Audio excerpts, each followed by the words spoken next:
UAE-യിൽ റമദാനോടനുബന്ധിച്ച് 4700-ലേറെ തടവുകാർക്ക് മോചനം. UAE പ്രസിഡന്റും വിവിധ എമിറേറ്റുകളിലെ ഭരണാധികാരികളുമാണ് തടവുകാരെ മോചിപ്പിക്കാൻ ഉത്തരവിട്ടത്.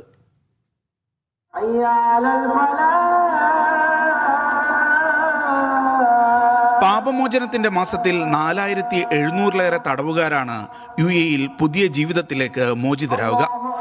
UAE-യിലെ വിവിധ ജയിലുകളിൽ കഴിയുന്ന 1440 തടവുകാരെ മോചിപ്പിക്കാൻ ഉത്തരവിട്ട UAE president Sheikh Mohammed bin Zayed Al Nahyan തടവുകാർക്കും അവരുടെ കുടുംബത്തിനും പുതിയ ജീവിതം ആശംസിച്ചു. ദുബൈ ഭരണാധികാരി Sheikh Mohammed bin Rashid Al Maktoum വിവിധ രാജ്യക്കാരായ 1856 തടവുപുള്ളികളെ മോചിപ്പിക്കാൻ ഉത്തരവിട്ടു. ഷാർജ ഭരണാധികാരി doctor Sheikh Sultan bin Mohammed Al Qasimi 738 പേർക്കാണ് ജയിൽ മോചനം സാധ്യമാക്കുന്നത്.